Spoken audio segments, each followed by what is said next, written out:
Let's talk some chess. This game took place over 100 years ago in Hastings, England. Wilhelm Steinitz is playing with the white pieces. He was the first world chess champion from 1886 to 1894. This game took place 1 year after his reign in 1895. He's playing against Curt von Bardeleben, who's also a very strong player at the time. And this is a very prominent and famous game throughout chess history, so very exciting. It's a pleasure to discuss it with all of you today. Steinitz opens up with e4. We have e5, knight to f3, knight to c6, bishop to c4, and bishop to c5. So very standard opening moves, developing pieces, controlling the center. These are two very strong players. And now c3 by Steinitz, preparing to play d4, now that it's protected by the pawn on c3. Bardeleben plays knight to f6, and now we have d4 as prepared. E takes on d4, c takes on d4, attacking the bishop. So Bardeleben sidesteps the bishop to b4, and this comes with check. Steinitz develops a piece and blocks the check along the way, knight to b3, and now Bardeleben makes the first sort of inaccuracy of the game. This pawn on e4 is actually undefended. It looks like it's defended by the knight, but of course the bishop is pinning the knight to the king. So you can capture this pawn for free. Knight takes pawn, and now you're just up a pawn. Bardeleben didn't go for this. We don't know why. Probably because he's worried about after kingside castle by Steinitz, this bishop is eyeing the f7 pawn, the rook is coming to e1, the dark squared bishop is going to develop, all things that sort of happen later in the game, but Bardeleben sort of doesn't want to be on the defensive and be materialistic, while a great player like Steinitz gets an attack in motion. So a reasonable idea not to be materialistic and to focus on the position instead. Unfortunately, Bardeleben doesn't play the best move here for that. He plays d5, opening up a path for his light squared bishop to develop and attacking Steinitz's light squared bishop, but now Steinitz just takes on d5 and opens up the e-file, which will be very important in the coming attack. We have knight takes on d5, kingside castle by Steinitz. You need to break the pin of the bishop on the knight, because now the knight is attacked by the bishop and Bardeleben's knight, so castling gets rid of that issue. But now bishop to e6 by Bardeleben. You know, you probably want to castle here. This does develop a piece, and it does clog up the e-file, so now rook to e1 doesn't come with check, but it's not going to be good enough, as we will see. Steinitz first plays bishop to g5, attacking the queen on d8. The queen can't capture back because the knight is defending, so instead Bardeleben retreats the bishop to e7, blocking Steinitz's bishop, but now we get bishop takes on d5, bishop takes on g5, knight takes on d5, queen takes on d5. Four pieces have gone into the vortex of d5, and only the queen has returned, and now bishop takes on e7 for good measure. We have knight takes, and now we have kind of the very simple but crucial move in the position. It's rook to e1, and what's awesome about this move is that Bardeleben really wants to castle here. He wants to get his king to safety, either queenside or kingside, both would be great, but the problem is if he does castle, then the knight is left hanging, and rook takes on e7, and the game is essentially over. The king has to stay in defense of the knight, and the knight cannot move away because it's pinned by the rook to the king. So instead, Bardeleben plays f6, preparing to maybe move the king to f7, staying in defense of the knight, but allowing the knight to be unpinned. But now Steinitz doesn't let up on this poor knight on d7, and plays queen to d2, setting up a battery between the queen and the rook, and now the knight is attacked 2 times, and Steinitz is threatening mate. If you don't deal with this, then queen takes on e7 is checkmate. Bardeleben, of course, deals with this. He plays queen to d7. Now the knight is protected twice by the protected twice by the queen and the king. But now Steinitz brings his other rook to c1, so rook a to c1, setting the rook on the semi-open file. We have c6 by Bardeleben. The proper move here is to play king to f7, kind of as planned, unpinning the knight and still staying with 2 pieces, defending the knight, getting the king sort of more out of harm's way. But instead, Bardeleben wants to defend his pawn on c6, so he wants to defend his c pawn. So now the pawn on b7 is protecting this c6 pawn. But now this allows d5 by Steinitz, pushing this pawn down Main Street, trying to break up this really tight defensive position that Bardeleben has put together. So Bardeleben now captures the free pawn. The pawn is undefended. We saw how before Bardeleben maybe regretted not taking that pawn, so he takes this one. Unfortunately, this isn't the right idea. Because now you get knight to d4 by Steinitz, and now both rooks, the queen and the knight, are very powerful pieces, and really going to make it difficult for Bardeleben's king, who is stuck on e8. We have king to f7 now, speak of the devil, trying to unpin and move the king to safety, but it's too late because now Steinitz has this knight to e6 move. And now this knight is just a total monster, controlling these really important squares in Bardeleben's camp, really close to the enemy king. We can't take with the queen because then queen takes back and the rook is protecting the queen. So instead, here Bardeleben just plays rook h to c8, eyeing this rook on c1. But now a very savvy move by Steinitz. He plays queen to g4. And the main idea behind queen to g4, the main threat, is that if Bardeleben just ignores this, then you get checkmate in 2 moves. Queen takes on g7, protected by the knight. King runs to e8, which is the only move. And now checkmate, queen to f8 it will be checkmate. So that's the main threat. But after Bardeleben defends it with g6, Steinitz reveals the kind of secondary idea and just as important idea behind this move. So take a second and see if you can find Steinitz's move while I give you a second or two.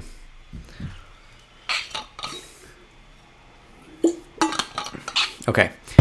So again, as mentioned, the main threat behind this queen to g4 move, the most pressing threat is queen takes on g7, which will lead to checkmate. The second most important threat is that you've now lined up the queens, and if this knight moves away, you have discovered attack from the white queen to the black queen, and the black queen is undefended on d7. So here Steinitz takes advantage of that and plays knight to g5 with check, and the knight cannot be captured by the pawn because then queen takes queen, and the game is essentially over. So instead, here, Bardeleben is forced to play king to e8. You can't run to the safety of the king side because, again, queen takes queen. The king has to move to e8, protecting the queen. But now Steinitz kicks off what becomes a legendary attack with his next move. See if you can find that move while I give you another second. So 2 moves in a row, 2 opportunities to find the proper move here.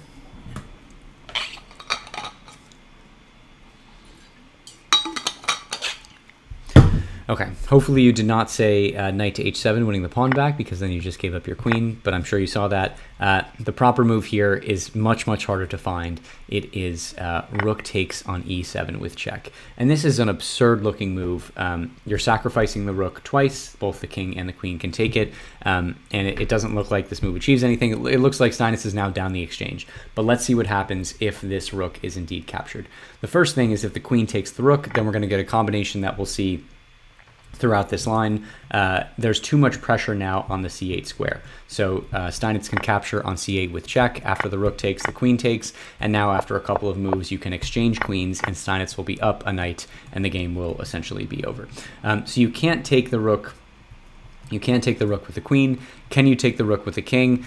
This is a little bit more of a complicated line. If king takes on e7, then rook to e1. The best move here is king to d6, but now queen to b4. Checking the king from sort of the side. The rook is cutting off the retreat squares. So the king, the best move here is to block with the bishop. Block with the rook on c5. There are no bishops on the board. But now queen back to f4, checking the king again. King to c6, and now a wonderful rook lift to e6. And the queen can't capture this rook because the knight is protecting it. So the king has to move to b5. But now a4, checking the king with the pawn. The king can't capture the pawn because it's defended by the queen. King to a5. b4, forking the king and the rook. The king has only one move, it's to take the pawn, but now you take the rook with check, a discovered check from the queen, and now you can see that the game is essentially over. Steinitz is up a knight and has an attack. You can block with the pawn, but now even rook to d6, forking the queen and the pawn, and this is good night for Bardeleben. So it doesn't work to take with the king because then the king will be forced up the board and sort of the game will be over in that sense. So you can't capture the rook even though it's being sacrificed twice. You can't actually sacrifice. You can actually accept the sacrifice. You can't move to d8 because then queen takes queen, and this is checkmate in 1. So the only move you have is to run away from the center of the board, and that's what Bardeleben does. He plays king to f8. But now Steinitz sort of sets the pattern for the next couple of moves he's going to play. I don't know, just really amazing how he sort of found this combination. And again, it's not queen takes queen on d7. You still, this queen is still undefended, but if queen takes queen, then rook takes on c1 is checkmate, so it's certainly not that. Instead, it's rook to f7. Once again, sacrificing the rook. The king can no longer take the rook because the knight is defending, but the queen can take the rook legally, but if you do this, then the same exact idea, rook takes, queen takes, and after a couple more moves, Steinitz will be up a knight. So once again, can't capture with the queen. The king can't retreat to the center of the board with e8 because of queen takes queen, and this is checkmate in 1. So the king has to continue on to the edge of the board. King to g8, and now what's the next move? You guessed it. It is rook to g7. Steinitz just continues dancing this rook along. It's an eternal rook. It's being sacrificed again by the queen and the king, or to the queen and the king. Again, if queen takes, exact same idea, Steinitz will be up a knight. And here, if king takes, even worse. Now we have queen takes queen on d7 with check, and that is certainly game over. And again, the same exact idea. If I didn't do this line, but you can sort of see how, yeah, I didn't do this line, but we'll see why this line doesn't, or this move doesn't work in a couple of moves.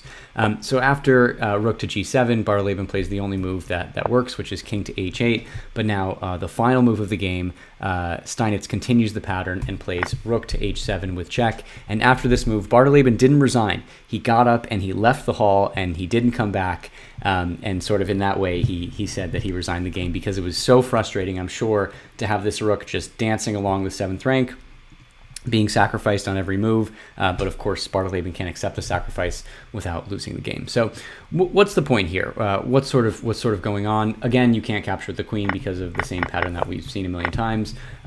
And the king can't capture because the knight is protecting the rook. But can the king go back to the center of the board and just sort of go for some sort of repetition, kind of create a draw because Steinitz has no kind of winning punches here?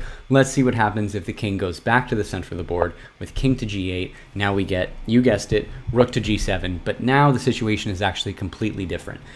If the king tries to repeat and goes back to h8, now because there's no more pawn on h7, the rook captured the pawn, now you have queen to h4 with check.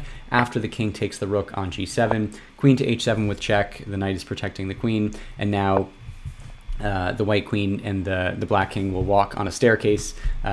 Well, sorry, it's not that. You don't want to do that because then you get checkmated in 1. That was my mistake when I was setting up these lines. Instead, you play queen to h8, checking the king runs away, and after a bit of a staircase, the queen closes in. The black queen is eventually forced to block, but now knight to f7 with check. The queen can't take because it's pinned, and after the king moves away to d7, queen to d6 is checkmate. So it doesn't work to run back to the edge of the board. You can't just hope for this sort of repetition because the h-file is open and Steinitz will bring the queen to the h-file with check. So that doesn't work. So it doesn't work to go to the right. Does it work to... We saw that taking with the queen doesn't work for the same idea. Does it work to capture with the king? Certainly not, because once again you get queen takes on d7 with check, and Bardeleben doesn't have a tempo, and the game is over. But can't you just go back to the center of the board? This looks like the most reasonable move, king to f8. The point here is that the king is no longer defending the queen on d7, or I guess what I should say is the rook is no longer next to the queen on d7. We'll see, that'll make sense in a moment, because here the proper move is to play knight to h7 with check, and now the king is in big trouble if the king goes to e8. Of course, this is checkmate after queen takes queen, so the queen has to accept the rook sacrifice on g7, but now we have queen takes queen on d7 with check, and now it's game over. Stockfish says checkmate in 18 moves, but you can certainly see how you can even just take the rooks if you wanted to, and that would be totally fine. And the point behind this is that you might be saying, well, why not just play knight to h7 check from the start? Let's say when, after the rook moves to e7 and the king moves to f8 a couple of moves ago, why not play knight to h7 check here? The problem is here that the king can capture the rook, and now the king defends the queen because the rook was next to the queen. So here, if you played knight to h7 check, king takes rook, queen takes queen, king takes queen, or even, king takes queen, and then you're totally fine. So that's why it didn't work to play the knight check earlier, but after the rook has moved to the other side of the king, to the right side of the king, now the rook is no longer next to the queen. Now knight to h7 check works, and now whatever you choose here, if you capture with the queen, if you capture with the queen, exact same, did I not do this? Oh no, I'm sorry. It's the knight that's checking the king. Sorry, I'm losing it here. If you run away, you get checkmated, and if you capture the rook, queen captures queen, and the game is over. So an amazing combination. Steinitz, after Bardeleben left, he had a sense of the moment and showed the crowd these sort of combinations and these moves, and the crowd roared and was like, "Oh my God, that's amazing!" and just obviously a very worthy game, and a very worthy game to earn the title of an amazing Steinitz game, because this rook just dancing on the 7th rank is truly incredible. So thank you so much for watching. Hope you enjoyed. Drop a like, drop subscribe. Let me know of other games you'd like me to review, and we'll see you next time.